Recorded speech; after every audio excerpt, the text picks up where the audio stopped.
Hello folks, you're listening to episode 7 of A Mug's Game, the new sports betting podcast with your hosts Smeg and Ronnie.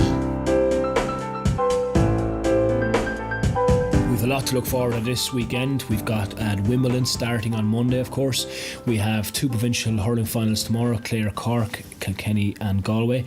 And of course we have the last 16 stage of the World Cup in Russia beginning this afternoon. Yeah, so it's a really exciting time. Obviously we have to apologise that we haven't had a podcast out for a couple of weeks. We had, I think both of us have been busy with our day jobs and that has had to take priority, but we're ready and very excited about this particular podcast because there's some epic sporting events coming up. So without further ado, Ronnie, let's turn our attention to the World Cup and your thoughts on the World Cup in general. Do you feel like it has been a good, entertaining World Cup? Have you been impressed by the quality of football, and how do you see it going in the future? Yeah, I've loved the first couple of weeks, Meg. I suppose from the very start it got off to the dream start really on the second day with the Spain-Portugal game, that 3-3 game where you set up Ronaldo getting the 3 goals and Spain playing so well. I think from then on to get a start like that, tee things up nicely. Since then, I think it took 37 or 38 games for the first 0-0 between Denmark and France, and there's just been so much drama.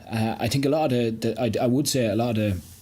top nations, have shown the flaws we spoke about beforehand. They haven't all played sensational stuff at times, but we were left with great drama this week. If you look at the groups, like the way Group B finished, the Iran-Portugal game, the drama at the end of that game, Iran a kick of it, a width of a post away from knocking out Portugal. You had Argentina-Nigeria drama at the end of that game, with Rojo having to get a goal in the last few minutes to send Argentina through. Even in the last group the other night, you had, up to a few minutes to go, you had 3 teams in the group, Colombia, Senegal and Japan, who all had chances of coming first or third. So that's what the World Cup's about, and that's the drama that's brought. You've had 2.5 goals average in every game overall, which is brilliant average to have. Refs haven't been handing out silly cards. You've only got a little over 3 cards a game, which is good for the game as well. The way things are ref, you don't have silly send-ins offs. So apart from Germany, after all said and done, there has been no other major shock of who's come out of the group store, really. Do you know what I mean? Germany are the only team that have really, underachieved and are gone home, obviously.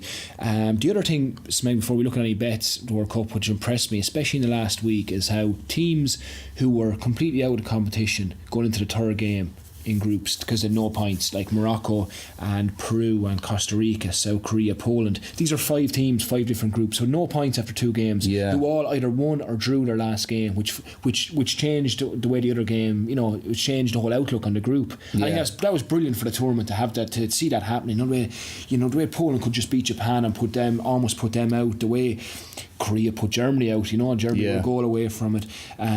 Even Australia had a chance of qualifying, but Peru beat them, when they had nothing to play for, as it looked like. Same with Morocco, who I thought were excellent in that group, and they actually could easily have betten Portugal in that second game as well at the last 1-0. So there was a lot of teams who had gone home, teams like that, but who actually performed really well and were it just made the tournament better. There was no gimmies really apart from Panama. Well, that was one thing I was going to ask you about after the first matches in each group stage.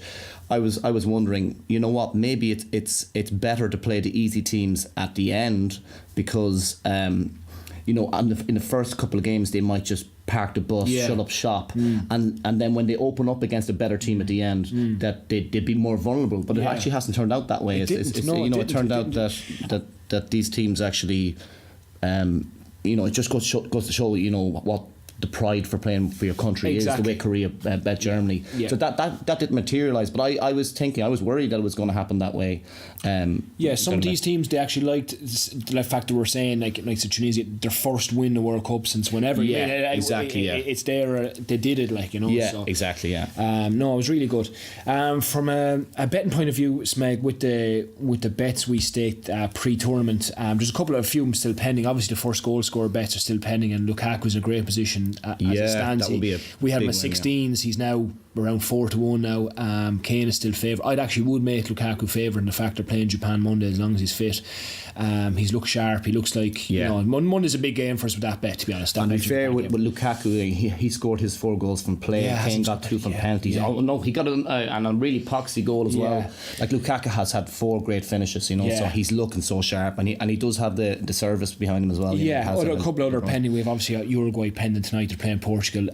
We have them 13-8 to qualify. If you want to back them today to qualify, they're 20-23. So there's value there anyway with where we are. Whether they get to go through or not, we don't know. But a few other bets. I suppose the double on Argentina, Croatia, and France, Denmark come out of their respective groups. That's come in. I suppose one of my biggest regrets as a winner, actually, I've a couple of points in Harry Kane to be topping the score 11-10.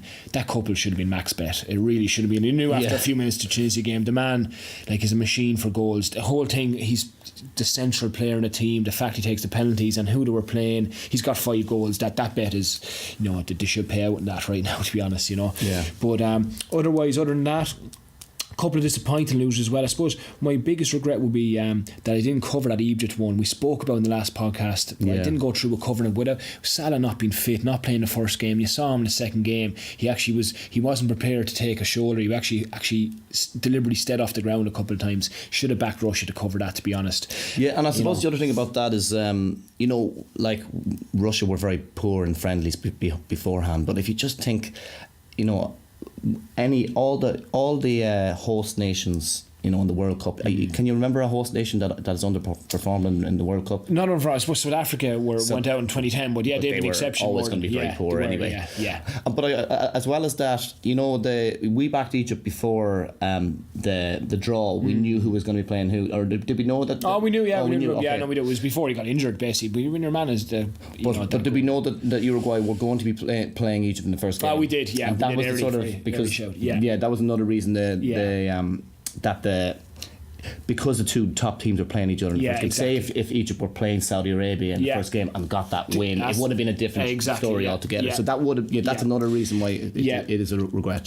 Two other bets to speak about briefly, which are kind of I would put them in the unlucky section. Smeg is first of all the Senegal one. Senegal over the 3 games in that tournament, they were actually the best overall consistent team in the 3-game spell. But they've gone out by yellow cards rule, which is.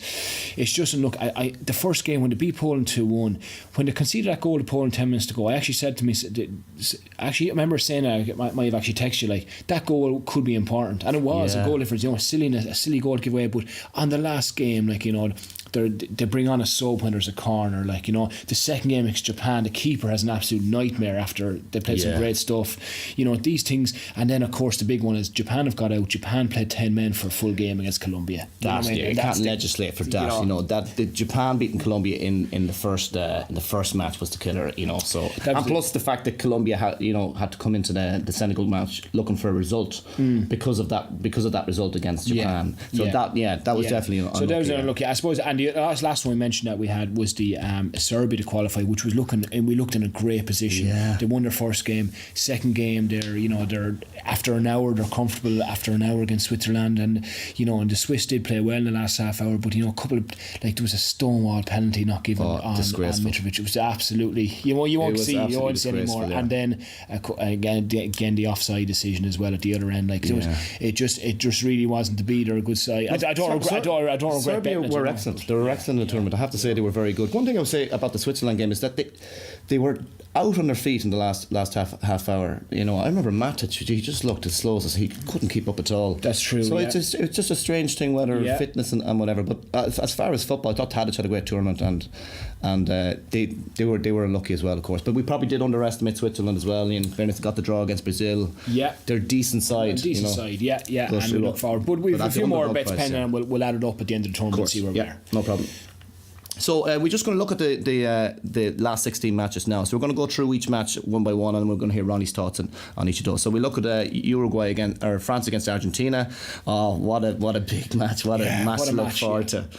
I suppose you look at it. My initial thoughts when after Argentina and Nigeria today was France would beat Argentina. Then I thought about it a little bit more last couple of days, and I've seen the 3 French games and the 6 halves that France have played. They played well in one half. The first half against Peru, France played pretty well. Other than that, the other 5 halves, France haven't been good either. You know what I mean? They really haven't. Very poor.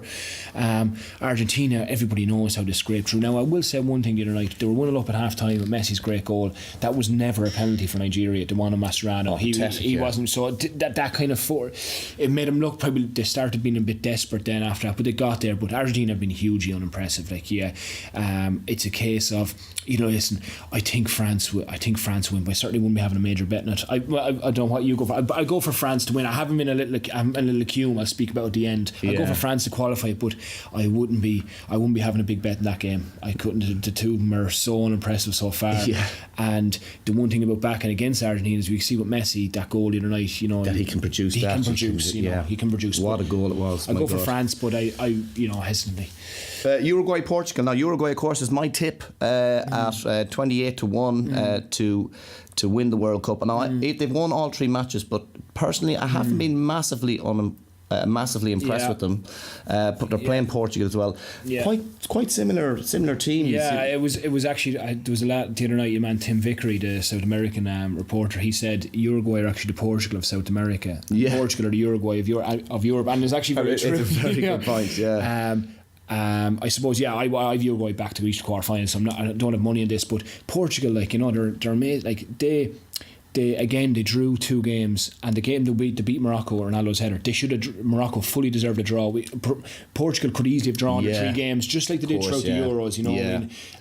Defending quite well, and then relying on Ronaldo to do something at the other end. But not a bad lad to be relying on. In fact, you tipped up Iran and Morocco, and in fairness, they were good bets because both of them were very good prices. Very good prices. But it's going to be a tough game. Listen, we're not going to stake in it now. But I suppose if there was a standout draw in these round of 16, there's 2. They're one of the games. Uruguay, Portugal. I was thinking maybe if there's a 0-0 bet or an under. What would you get for under 1.5 goals there? Would you get evens maybe? You would, yeah. I think. Well, look at. I might just stake a point on that myself because I think both these teams are lacking in creativity, and both of them are capable of parking the bus if you get odds against ahead. Actually on under 1.5, so you would. So 5 to 4, 11 to 8. Geez, I might stake a point on that myself. I just think there's not going to be goals in that, and if one of these teams get a goals, particularly Uruguay, they're more than capable of shutting up shop and making it tough. Yeah. Go on. So anyway, we talk about Spain and Russia now. How did you feel? Obviously Russia very impressive in their first 2 games, playing with a sort of a freedom that we didn't really expect. A sort of a freedom, and then they went down to 10 men then against Uruguay, and they picked them off all right. I suppose you could put nearly Smeg the 2 games tomorrow together. Really, with that game and Croatia, Denmark, they're similar as in Denmark and Russia are a level below Croatia and Spain, and really, really, really Spain and Croatia should be winning that and meeting that side. That's the easy side to draw, but we should have that qualifying. Croatia have been probably the most impressive team in the tournament so far. We mentioned before him, brilliant midfield. And Modric has been absolutely class. He's class. He's absolutely class. And I wouldn't turn anybody off the Spain Croatia double tomorrow. Spain have been frightened already by Morocco and even Iran in their games, so they should be well warned going into this. I like Spain and Croatia to win that. I'm not going to stake on them yet. I said I'm going to have them in the queue to qualify. I'll speak about it at the end when we go through the games. But I do find it hard to see how Denmark and Russia will hold those 2 teams. By the way, now that you mention it, of course, one of your other tips was for France and Denmark to qualify in a double with Argentina and Croatia. And Argentina deserve, they did deserve ultimately to qualify. But that was what 12 to 5 or that was a 12 to 5 double. I suppose we're looking at that, and we actually thought that Iceland were a key factor in that. Iceland were going to be poor. Side. They'd overachieved 2 years ago, and that did happen when Nigeria beat Iceland the second game. That was the big moment for Argentina, really, not even just the last game. But France and Denmark weren't very impressive. No, Peru could have. We were a bit lucky in that first game. Definitely, And you saw, Peru. That's the fine margins. But it was a nice double, But look, we were it's the only bit of luck really, and obviously you had a lot of winners as well. But if anything, the luck overall was against us a little bit. Despite we looked like we could make a profit. But so Brazil, Mexico.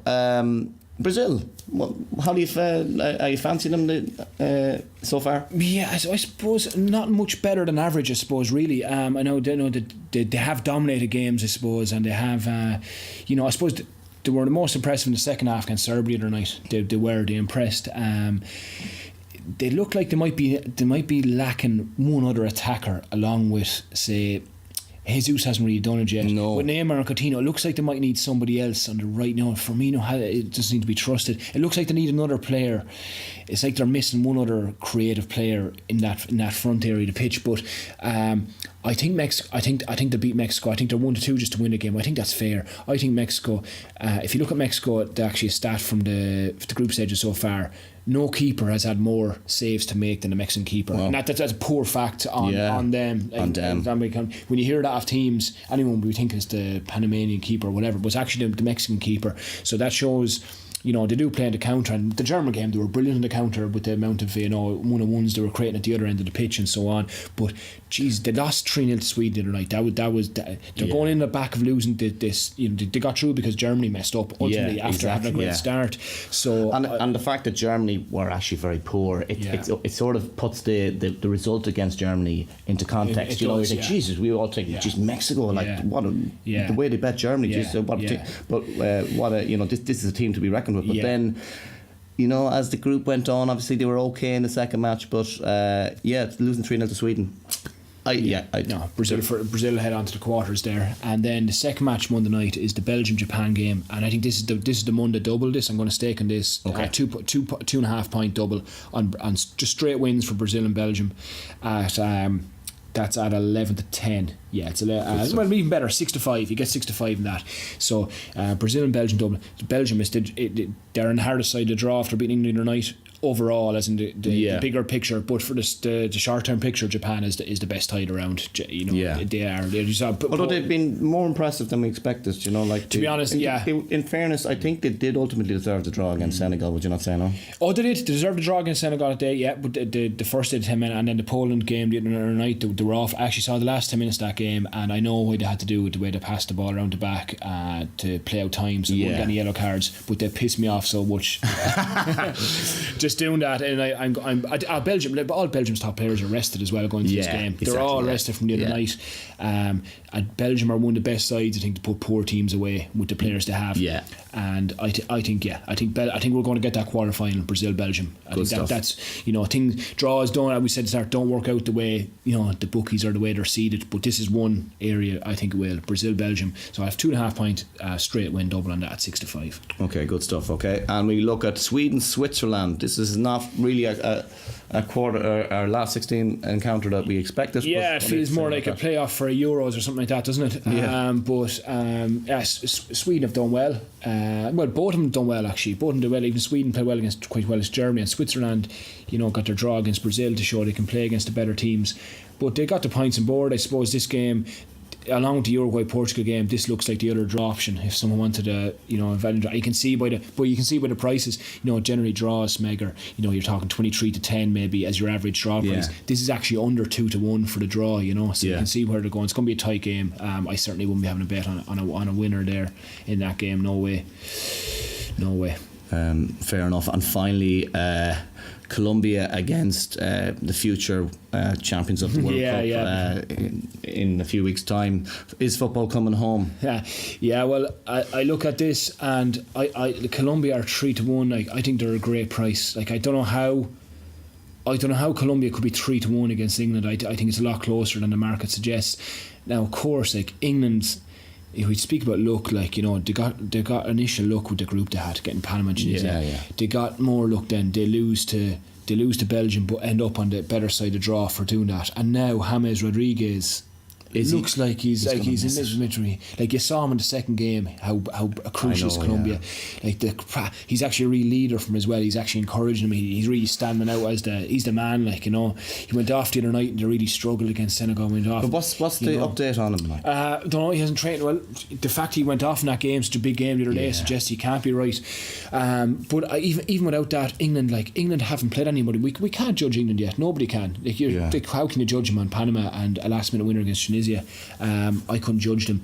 What I'm going to do here is I'm going to have a little small place, Meg, a little half pint of cum on 4 teams to qualify from this from these knockout games. Okay. And Colombia are going to be one of them. They're the biggest value one. They're actually, you can get 31 to 20 on them to qualify, you know. So I'm going to go half pint of cum on France, Spain, Croatia, and Colombia will be the last one. So it'd be nice to be rolling on to Colombia Tuesday night, wouldn't it? With a So I have a half pint now. That's a 6 to 1. Not to win, just to qualify. Extra time penalties. So I'll have a half pint on France, Spain, Croatia, and Colombia to qualify at 6 to 1. And as I said, my main bet is a 2.5 pint double on Monday. Brazil and Belgium at 6 to 5. But would you not feel a little bit of sadness now if England lose, you know, for Gareth Southgate? You know, I know you're a big Southgate fan. I'm a big fan of Southgate. Yeah, he annoys me hugely. I'll have the yellow jersey on Tuesday night. For the Colombians, all right. And just regarding the outright, is there anyone, if at this stage, can you pick anyone at all? I really can't. You know, the draw opens up. Anyone who has Spain or Croatia maybe backed in pre-tournament, they're in a great position with the side of draw they're on. Maybe, like, if Croatia can keep their form going, they're 12 to 1. Now, if you back them each way, it's half the odds each way with powers. So 6 to 1. I wouldn't say, you know, it's not quite 6 to 1 to beat Spain, but it's not far off it, because they're better than Denmark and they're better than Sweden or Switzerland or England, who they're playing in a semi-final. Yeah. So you're getting, you know, and maybe Rodriguez, if they wasn't fit, he might be fit by then. Yeah, and that side of the draw, Croatia are definitely maybe equal or close to equal to Spain, that side of the draw, so they shouldn't be 12 to 1. That's what I'd say. So if you're looking for a value bet, maybe each way a punt in Croatia 12 to 1, so you're 6 to 1 to reach the final, basically, you know. Yeah, do you know what though, I'm not 100% sure on Croatia myself, you know, because like Argentina have been poor, so we haven't seen Croatia against a really top team just yet. So yes, of we course. haven't. Well, you're saying value. I don't know anyone backed it right. I think it's too hard. It's too hard. It's too hard. Definitely too hard. So basically, that's our World Cup talk. Unless there's any other point you want to make, done. No, that's fine, Smeg. We'll get on with that. Yeah, we'll see. So obviously tomorrow's July. Now, you know, this is the last 16 in the World Cup, and the bets are going to be drying up quick and fast. So for soccer bets, for soccer bets, yeah. Well, I imagine that in July. You know, as a big soccer punter, this must be one of your quietest months, and there'll be very few bets on soccer. Jeez, it's not. No, it's one of the busiest months. I'll tell you what. It's because the amount of friendlies on in July, it sounds silly, but you have a bucket load of friendlies on day in, day out, and I'm particularly on about the friendlies that come to Ireland here, where we actually know the teams, and there's some cracking value to be had, Smeg, in July. Absolutely brilliant value to be had with Irish teams playing mainly English or Scottish teams over here. And I'll tell you why it is, because all the Irish teams play their League of Ireland games here on Friday night. Every game, every week, there's big games on every Friday night. Most of these friendlies take place on Saturday, so the Irish teams have to play basically their second string, or a lot of teams don't have a full second string, so they have to bring a lot of the under 19s. You know, they're just very young kids who are nowhere near the level required of who they're playing against. You know, I remember last year, my happiest moment of last year punting was Celtic. Shamrock Rovers played Celtic, and I had a few.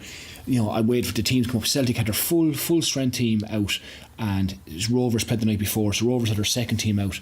So I had a few punts. You know, I had a couple of 5ers and 10ers on 8-0, 8-1 and 9-0. And 9-1 as well, actually. 4 bets. What sort of prices? The 9-0 came in 375 to 1. Oh my God! It's once a decade job, but these opportunities will come up. They're actually playing each other this day next week, Smeg, next Saturday in Tala again. Rovers are playing next Friday night against Cork City in a huge game. Rovers' second team are going to be playing Celtic's first team next Saturday in a friendly, and if you can get, last year -1 in that game was 8 to 11. You won't get that, but if you get -2 around the even mark, that is incredible stuff. Like, Rovers will win the game by 4 goals or more. Like, I mean, Rovers. Celtic will win the game by 4 goals or more. And like, the main reason for that, like, as regards Celtic, the likes of Celtic are playing Champions League the Tuesday after that. They have to be right soon. They play the first round stage for qualifying for Champions League. They play some Armenian team Tuesday week. So their players, you know, they're not coming over for a holiday. You know what I mean? They're going to play the game relatively properly. So this happens. The likes of Leeds, Ipswich, these teams come over year in, year out. They play the likes of Shelbourne, for example, on Saturday afternoons. Shelbourne, after playing a Friday night, they're going to play their under-19s and a few players come back from injury and so on, and they invariably will lose. Scorelines like 3-0, 4-0. I'm not saying every game is 9-0, but 3-0, 4-0, and just it's important. It's good to watch out for this. Watch out for the value. Go into the sections, for example, Paddy Power. Go into the tournament section and go into the friendlies, and they're all there, because it mightn't be so obvious when you go into the coupon section with them. It's like they nearly don't want you to find these friendlies sometimes online, But all the bookies do. Bet365, Boyles, they all have their prices up. There's a game on this afternoon, for example, down in Cove. Cove are playing Aberdeen. Aberdeen have trained here for the last 5 days down in Fort Island, Cork. Cove played last night, lost to Drogheda. I'd be surprised if Aberdeen didn't win that, by a minimum of 2 goals. Yeah, that's today. That's an example of the type of friendly I'm on about. Yeah, that's fair enough. And as we spoke before on the podcast, you do have to be creative. You have to, it's very hard to find the values in a last 16 World Cup match. But this is the sort of thing that you have to look out for. This is where there's a gulf. You're always looking for a gulf. Yeah, exactly. Yeah. It's worth watching out for sure. That's okay. We'll make sure that you keep an eye out on the Twitter, because if Ronnie does find a value bet of that ilk, he certainly will be posting on Twitter if you can find it. And you see, the thing is, Smeg, with those teams as well, lads have said to me, like, why are they motivated to win by 3 or 4 goals? You know what I mean? But the reason why they are is that the likes of Aberdeen are playing Europa League qualifier against Burnley in like less than 3 weeks. There's games coming. Yeah, so they need to be. These lads aren't like a GA pre-season where they're maybe dogged last night and their legs are heavy and that today. They don't do that. They've been training for 5 or 6 days now, and it's topped up all the time, and they're not. Yeah. They might change their team at half time. That happens. That can be annoying. Teams can put out a second 11 after 45 minutes. Yeah. Do you know what I mean? But these are all professional footballers. Playing at these type of clubs, like they'll still be good enough to get a goal or 2. Okay, fair enough. So we'll leave the soccer talk for now, and we're gonna it's going to be quite a long podcast, because we do have a lot to talk about regarding obviously the GAA and the Wimbledon tennis, which I'm very excited about, of course. But we'll turn our attention to the provincial hurling finals. Now, obviously, Ronnie, you've done very well. You tipped up Galway to be top of the group, which they came in at 11-10, and you've had some very good GAA bets so far. But we looking forward to the provincial finals. How do you see them going? And do you have you found any value bet? Yeah, well, the match bet markets. Clare Cork is in Thurles at 2:00 tomorrow. Galway Kilkenny at 4 in Croke Park. The way they're priced up is spot on. Clare are marginal favourites at 10-11 with most bookies. Cork at evens. Very little between the teams. Cork beat them in the first round of the round robin series. But since then, I would say Clare have been more impressive, and Clare come into the game certainly better than they did beforehand. Cork drawn with Limerick when they had an extra player, and their poor first half against a Waterford team that was already out suggests to me that Cork they're not the finished article anyway. The way that's priced up, Clare is slight favourites, I'd agree with. I wouldn't be backing them though. And Galway Kilkenny as well. Galway are 2-5, maybe 4-11. I think they're worthy 3-4 point favourites over Kenny. We saw the game in Salt Hill. And I would expect Galway to win by a few points. The only bet I'm doing, Smeg, is a player market bet. I have a 1 point double on 2 players to score over 1 point each. Those 2 players are 2 well-known forwards. For Clare, Shane O'Donnell, and for Galway, Cottle Mannion. If I put the 2 of them together, both of them to score more than a point in their respective games, is a 9-4 double, which is a nice little price, little over 2-1. Just 1 point on it because they haven't been shooting the lights out. That's why those odds are the way they are. But I think Cottle Mannion has only scored maybe 4 points or something in the whole. 4 points in 4 games. Yeah, he got 2 points against Kilkenny the last time, but against Dublin and even against Offaly, he only scored a point in those games. Now I didn't see the Dublin game. Don't know how he fared out, whatever. But so why do you think then this is going to be any different? Well, how's it going to be different? Well, first of all, he has done it before. There's McGenzie 4 and he's clocked 4 or 5 points up in Croke Park. I think the size of Croke Park in that weather, I think it's a forwards day. Yeah. I think as well Kilkenny won't have a specific sweeper like he may have come up against Dublin or Offaly and so on. So I think that looseness element to Croker will help the likes of Mannion's capable of scoring a few points in the game. I'm only looking for him to score 2. Him last year he was scoring for fun, and he's a top class hurler, really class hurler. So, and of course, you know, the big occasion as well. I'm sure he has proven in the past that he can rise to it. So absolutely, yeah. Anyway, as regards O'Donnell is actually the problem with him. He's only got a few points in the games as well, and he does play almost every minute.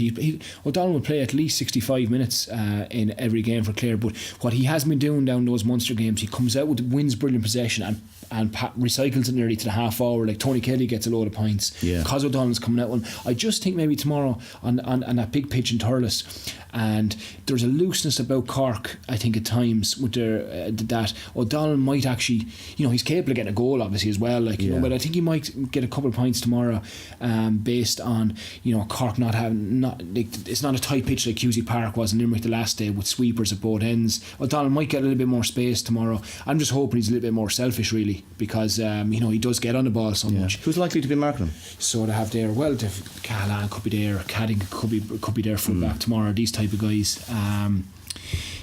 will be on him, but I just think he gets on enough ball and should be scoring more than he is. But I just think if I look through all the other players in those areas, the pitch, their line is all 2 points or 3 points. Just Mannion and O'Donnell stand out as two guys who will play most of their games in forwards on big pitches, more likely not up against sweepers. I'll have 1 point double on them to score more than a point at 9-4. Okay, brilliant stuff. And there should be 2 with the weather the way it is, and just judging by what the hurling we've seen so far, there should be 2 cracking matches, so we all look forward to that. Of course, the standout match of the Gaelic football is Kildare and Mayo. Do you fancy anyone there? I'm afraid to say Anthony Kildare. Right. I think they give him a good game for sure. And Mayo weren't impressive against Tip last week. They got that lucky goal through Durkin, remember that? Yeah. And that changed it. Tip were kind of beating men after that. But sure, Longford should have bet Kildare really, you know. And then you know they've been scraping through. Now Mayo's a massive step up as well. Like I know, like it's a good Longford side, and they should really have beaten Kildare. But it's the game of the day in the qualifiers, alright. Though, like, you know, you should throw them on and should come through the other couple of games as well. But let's look ahead anyway, Smeg. Let's change codes here, and as I said, you know, I presume we've got the strawberries ready, and Wimbledon's coming. You're not going this year, are you? You went last couple of years. Do you know what? I have the ticket to London booked, and I was going to go with a friend of mine from Ukraine, and he's big into his tennis betting, like, so I was looking, you know, because you know you have to queue for hours. And then he pulled out, he couldn't go to it, and I'm still up in the air whether I'm going. I think I'm not going to bother. I'm just going to leave it and watch it at home. It's because it's, you know, going over there by myself, queuing for hours by myself. Don't know. It's just it doesn't. It's going to be, Wimbledon's going to be happening in the first. You actually miss out on a few in-running bets too when you actually go to these events. Yeah, true enough. Yeah, that's a fair point. But Wimbledon starts. I suppose coming back to like what you said to me about, you know, being rooting for the Colombians against England Tuesday night. My memories of Wimbledon go back to you know, the late early 90s when I was working in a clothes shop at home in Kilkenny, and the owner was a big punter but a big tennis man actually. Oh yeah. So you send me this day, the day before Wimbledon started, or the weekend before it started, when he said to me, he sent me to go to every bookies in Kilkenny City, and €100 it was £100 before that, €100 on Tim Henman to win Wimbledon. Every year for 5 years he did this. Oh, geez. I know, wait for it, €100 every year. Him and those days used to be kind of 10-1, that kind of odds, 12-1 those years. So I'd go to maybe 10 bookies, a grand of his money gone on Henman, and for every set Henman, every point Henman even fought for in the pub across the road, he'd roar against him. He'd absolutely roar against Henman. What he just wanted, he said, if Henman ever did win it, that at least he'd win money out of it, like, you know? Jesus, talk about having money and wasting money for fun, like. So he didn't buy into the whole Hen mania, you know. But anyway, no. Here we're going to Wimbledon anyway. We might have Smeg mania here if we can produce a few winners. Mystic Smeg can produce some So let's go outright, Smeg, the men's markets.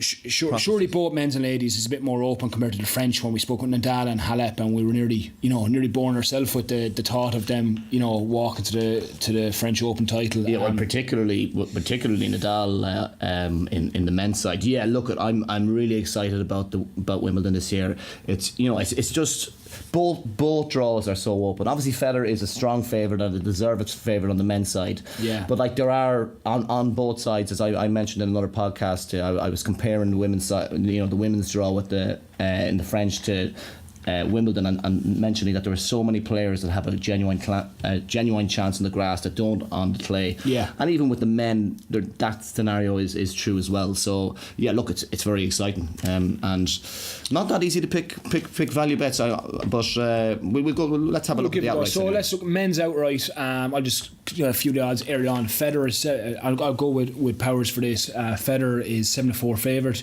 Djokovic 11-2. Cilic 15-2. Nadal 8-1. Kyrgios 12-1. Zverev 16s. That's roughly the first six favourites. Any thoughts? Yeah. Nick? Well. Look, obviously, Federer is strong favourite. Now he won Stuttgart and got to the Halle final and then got beaten by Coric in the final. But I think he wasn't that impressive in Halle. He just kind of scraped through. But I think he was just maybe a little bit tired because he had won Stuttgart the day before. He looked quite slow, but a bit heavy-legged against Coric. But I don't know whether is that a sign that he's losing his pace a little bit, or it's maybe more tiredness. But it's very hard to back against him. Regarding Djokovic is back in form, but I still, after losing to Cilic in Queens, he had match point. He was 4-1 up on the breaker in the second set. And in fairness to Cilic, I think it was more to do with Cilic wrestling it off him, but still, I feel like Djokovic has a hang up now about when he used to always win these tight matches and come through them, and he hasn't been able to do it like against Cecchinato in the French. Yeah. Even when he's playing well, somehow he imagine that the Wimbledon finals against Federer, the Australian Open final against Nadal, in those moments of adversity he was able to find a way, and he just isn't able to find a way at the moment. So no. It's hard to fancy Nadal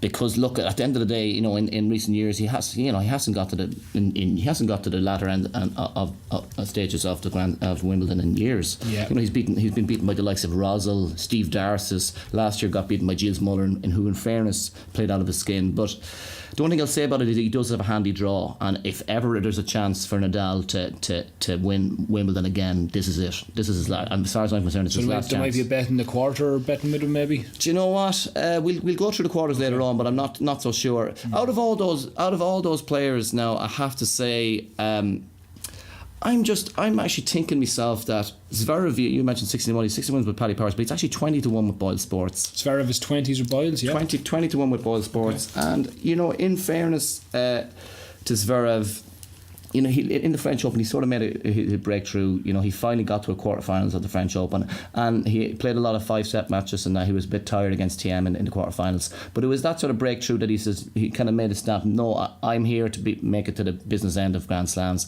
and I think that he could be ready to do so here. Now, grass isn't his best surface. Like for example, he's not the best at the net. He doesn't have fantastic hands, but he does have a great serve. Probably the best second serve in the game as well, which is obviously a massive advantage on grass. And plus, he does hit the ball flat, and his ground strokes on both wings are really top class. And I just think he's ready to challenge for these titles now. And look, whose side of the draw is Zverev on? He's not on Roger's side of the draw. He's on the Nadal Djokovic side of the draw. Now he would have. I'm just looking. He does have a fairly handy starter now. If I can just find the information here. Now Zverev.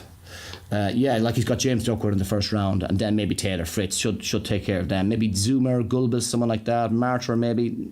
Tough matches, but should get through it. Yeah. Then he'd have Kyrgios. Now Kyrgios obviously looked quite good. He got beaten by Cilic in the semi-finals in Queens. Just mentally, like at 12-1, I can't be back at him. Like, he's very talented and all that, but mentally you just have to worry about him. Djokovic, and then in the semis, Nadal or Del Potro would be. Now, none of these players are even guaranteed. This is the hardest possible draw we're imagining here. So he's not on Federer's side of the draw. and last year he lost in 5 sets to Raonic, who's a very good grass court player. I think 20-1 is worth a point each way. I think it's worth a point each way, because I think he's 1 point each way on Zverev with Boyles. 20-1. We have to remember now, he didn't do well at Halle this year, but 2 years ago he beat Federer at Halle. He got to the final 2 years in a row, and last year he got to the final and Federer repaid or got his revenge. But look, he can play on grass, and I think he's mentally ready. At 20-1, I wouldn't have fancied him at 40-1, but it's just about value to me. Actually, I'm going to change it. I'm going to say just a half point each way in that. Actually, a half point each way in Zverev. And one other guy I saw you mention on Twitter, was it last week? Was Sam Querrey, Sam Querrey. 100 to 1. 100 to 1, yeah. Look at that. Jesus, surely he doesn't have a hope. Like. Well, sure. Look, didn't he get to the semi-final last year?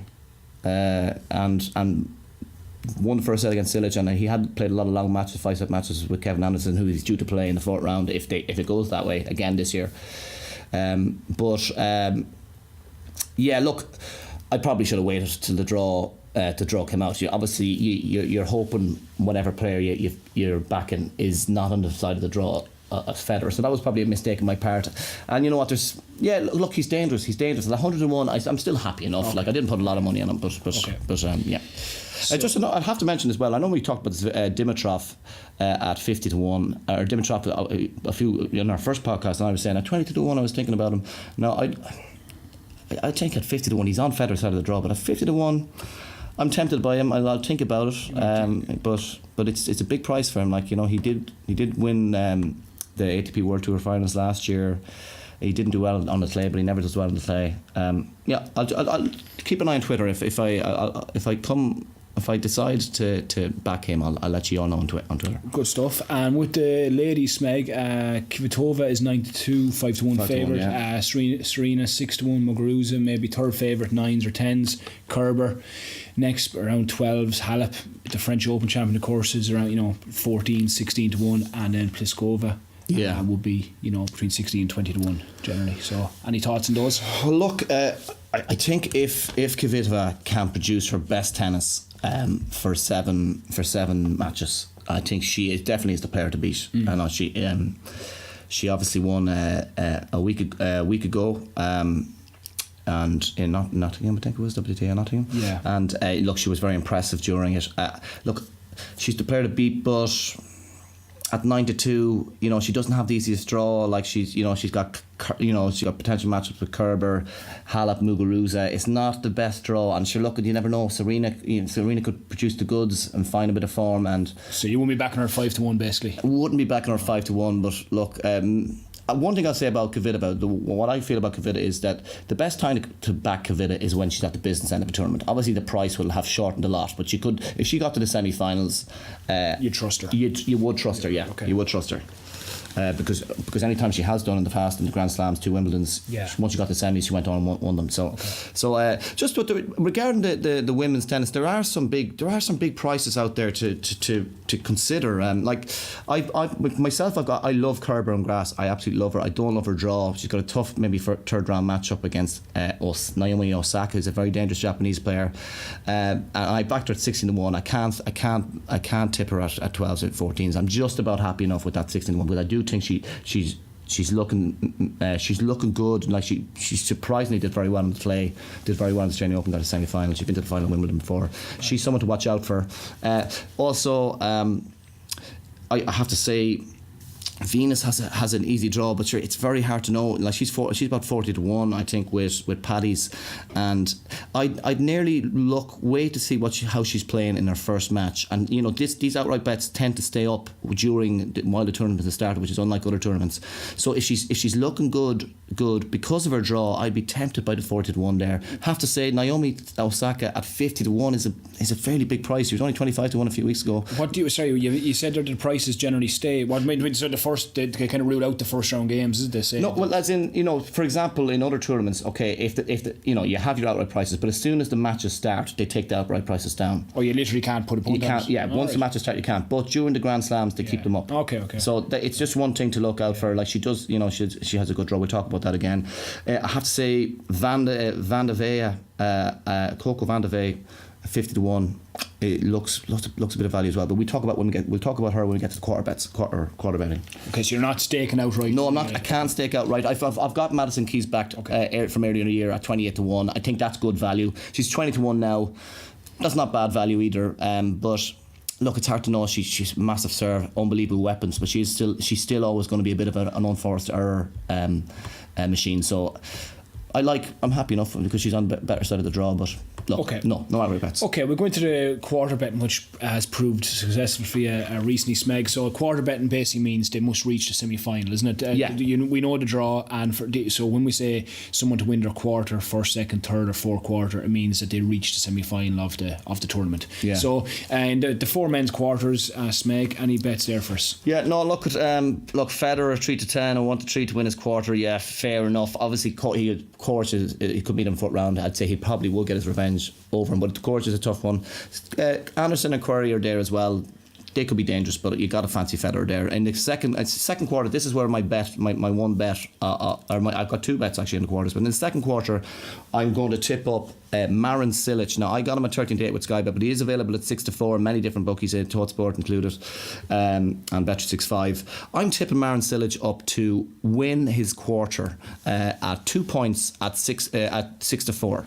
And the reason I'm tipping up Marin Cilic is because I think Cilic is the man now. Cilic is a big time player now. He's proven it over the last 12 months. He got to the Wimbledon final last year and had blisters and underperformed against Roger. But then he got to the Australian Open final, took Roger to 5 sets, was so impressive against in Queen's last week, winning the Queen's tournament, beating Novak in the final. Just really was so mentally strong to wrestle that match off away from Novak. And in his side of the draw, we have like his first 3 matches are dream matches, like Nishioka, maybe Pele in the second round, possibly McDonald in the third round. These are dream matches like for Cilic. And then he's got potentially the worst case scenario, Milos Raonic in the 4th round, and maybe Dimitrov if he produces the goods in the quarters. And I will say that Raonic is by no means guaranteed. He's had serious injury problems to even get that far, but Cilic had a 3-1 winning record against him anyway. Okay. And then he's got a 3-1 winning record against Dimitrov too. At 6 to 4, I have to stake 2 points on Marin Cilic to win. I think you have that on the Twitter page anyway, don't you? So Cilic to win his quarter, which is the second quarter, 2 points on Cilic to win that. I'd say you get a 6 to 4. Yeah, fair enough. Yeah, third quarter. Look, Djokovic, Kyrgios, Zverev, team, they're all in there. It's just that's way too hard to call. Okay. Djokovic is a favourite, 13-8, 7 to 4. I can't call that one, to be honest. You've got a half point each way. Yeah, exactly. Okay. Yeah. And the final quarter, look, as I made the point about, you've got Nadal, Murray, Del Potro, Goffin, Lopez in there. Now Nadal, obviously, look, he has barely played. He lost to Pouille in a kind of an exhibition match yesterday, Lucas Pouille, and that's his only grass court match he's played all year. Look, we know Nadal hasn't got to the ladder end stages of a Grand Slam in a long time. Now this is probably his best chance because he has a good few. His first few matches are easy enough ties, but out of that much, Murray, look, it's hard to know if he's going to be fit for it. It's just unbackable, really. Look, he lost badly to Kyle Edmund there a few days ago. So Del Potro, 5 to 1 Del Potro. I wouldn't put anyone off that one because he did very well to get to the French Open final or semi-final about a month ago, and of course he's been to the semis of Wimbledon before. But the one bet that I really like out of that much, I'm just going to stake a half point on David Goffin at 20 to 1 with TalkSport to win the quarter. I think he moves unbelievably well on grass. His run to the quarters, like he pronounce his name again there. David Goffin, Goffin. I saw that on Twitter. I just thought it was David Goffin. David Goffin, yeah, well, sure, yeah. Not to be confused with David Goff, the referee that we all know and love. So David Goffin or David Goffin. To win his quarter at 20 to 1. I think he's a class act. The only thing, does he have the genuine belief to do it? That's my biggest question mark, but he definitely has the game. And listen, if he's 20 to 1, the course is a question mark, so you got to play of course, half point that. So now regarding the women's quarters now, we'll race through it because obviously we did say it was going to be a long podcast, but we'll race through it. Kvitova has a tough quarter. There's Halep, maybe a potential third, 4th round with Maria Sharapova. If that comes or if that actually materialises, I'd be definitely backing Kvitova in the match bet there. If you get a price like 4 to 6 on her, I'd be all over Kvitova there. You know, Konta's there, Ostapenko. You know, not an easy quarter. I can't really tip it. As I said about Kvitova, if she gets to the business end, that's the time to back her. Second quarter, we have Muguruza 5-2, Kerber 7-2. Kerber's about 4-1 actually. I think with Sky Bet. Barty's in there, Kasatkina, Osaka, Kontaveit. They're the main challengers there. I love Kerber on grass. Obviously Muguruza beat her last year. It just depends which Muguruza shows up. So I can't be backing Kerber with that, but she's the one I'd fancy if I had to back someone there, but I'm not going to tip her up. The third quarter is the weakest quarter. Sloane Stephens obviously got to the final of the French Open. I don't think her game is as suited to grass as it is to the clay, but she's a tough competitor, and if she ends up going deep, she's going to be tough to beat. Pliskova's in there. That's a weak quarter. Venus. That's why I thought Venus could be valued at 40-1. Okay. I can't really call it. But it's not the strongest quarter. Okay. And finally, the last quarter, obviously Serena, Wozniacki, Coco van der Vega, Elina Svitolina, Madison Keys.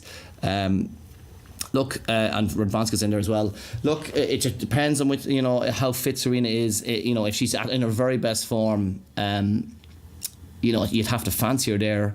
But look, there's still question marks over her. She hasn't played since the French Open, and I'm going to take a half point bet on Coco van der Vey at 16-1 to win that quarter. A half point each way, is it? No, just a half point. There's no each way on the quarter bets. Okay. And the reason I'm tipping that up is because look. Van der Vey, her draw isn't that, it's not the hardest, not the easiest. Like she should beat Siniakova in the first round. Then she got maybe Ons Jabeur, Sevastova, and then she would play Wozniacki in the fourth round. Now she beat Wozniacki handy last year on the grass. Now Wozniacki is always such a tough competitor. You can never write her off. But yeah. I think I'd fancy Van der Vey to beat Wozniacki again in the quarters. She's been to the quarters of Wimbledon twice. She's also, in the last 2 years, reached a semi-final of a Grand Slam twice. Okay. So she reached a semi-final of Australian Open 2 years ago, and she reached a semi-final of the US Open 2 years ago. And this is why I wouldn't tip her at 50-1, because she does sort of fall mentally. She is mentally a bit fragile. Yeah. But at 16-1, hoping that she wouldn't have to play Serena Williams in the quarterfinal. I think that she loves the grass. She can serve, she can volley. She's a big serve. 16-1, it's value. So I'm going to have to back. Put a half point on Coco. Coco van der Vey, Vega or Vey, whatever way you pronounce it. And who are you doing that with? Doing that with Bet365. They're at 16-1. And just to give you an example of why that's a value price, Paddy Power have her at 6-1 So Bet365 have Van der Vey 16-1 Bet365 and only 6-1. Yeah, only 6 and she's 6s, 7s, 8s everywhere else. So just that's to give you an example of what everyone else. The other bookies seem to realise she's a proper threat. Madison Keys is in there as well. I've her backed outright, so I'd be happy to see her beat Van der Vey in the quarters anyway. So we'll quickly move on to the match bets if that's all right with you, Ronnie. So we don't have as many. The match bets. The matches begin on Monday. Now I know already on Twitter you've got 3 bets, and do you want to speak with them first? The reason for those? I'll race through them. I have Denis Novak to beat Peter Polansky in the first round. Now Denis Novak, he won us obviously. If people have been following us on the last week in the Wimbledon qualifiers, we're actually up, and this is a fair criticism. I have had a few criticisms levelled at me, now not Ronnie but me personally, is that I haven't been consistent regarding, sometimes I propose a stake and sometimes I propose points and sometimes I just tip something up price without even doing either. So from the start of Wimbledon, I decided, look, I'm going to stick to the point system, and we're up 8 points so far if you've been watching, following our bets in the qualifying rounds. Anyway, to move on, Denis Novak to beat Polansky. Polansky was a lucky loser. He was in the qualifying rounds again, and unsurprisingly he lost to Kubler in the last round of qualifying. And Novak has been so impressive in the qualifying. He beat Gerasimov easy, he beat Donald Young easy, and he beat Beishinger. He won 7 sets in a row and didn't even have to get to a tiebreak in any of them. So he's playing really, really good stuff. Polansky just has been just a bit of a bottler his whole career, look, for me, Novak was 4-5. He's still available at 8-11. I tipped up 3.3 points on Denis Novak to beat Peter Polansky. Another bet that I also tipped up was a double with Kerber to beat Zvonareva and Ramos to beat. So this is a mixed double. This is a mixed double in men's. So Ramos in the men's and Kerber in the women's. Yeah, I cannot believe Ramos is only 4-7 to beat Stefan Robert. Stefan Robert, like, he's a 38-year-old man, hasn't won a Grand. He got through qualifying. He had a handy enough qualifying draw, but like, once again, Ramos as such an underrated player, and such an underrated player on grass. Like, Ramos has beaten the likes of Istomin on grass, who's a good grass court player. Yeah. He's beaten the likes of, in Wimbledon, he beat Rublev last year in 5 sets. He's beat Thompson. Let me think now. There's someone else that is very, very good that he beat as well. Troitsky was playing well on grass. He's beaten all these players. I've seen him. I saw him play against Istomin in the flesh, and I just love the way he moves on grass. And he's so underrated. At 4-7, fantastic stuff. Now you can back that yourself. I don't like backing price like 4-7. So if you want to back that as a single bet, I'd be happy to encourage you to do that. I just added Kerber there. I saw Zvonareva. Fair play to her. After motherhood, she came back and she's playing good tennis again. But I saw her in the qualifying, and she's playing nowhere near the level required to beat an Angelique Kerber. So that double. Definitely Kerber and what Ramos price is Kerber by herself actually? In that double, 1-8. So I just tipped up to bring it up to 10-11. Yeah, that's okay. That's with Todd Sport. So 3 points on Ramos Kerber double at 10-11. Yeah, okay. And moving on, I've got Perra to beat Bernarda Perra to beat I think that's how you pronounce her name. We call her Cum anyway. At 4-5 with Sky Bet. Now think that has shortened to about 8-11. Cum has lost already in the grass to Dart and Yastremska this season. Perra has beaten the likes of Konta twice this year. Sabalenka, who's reached the final in Eastbourne this week.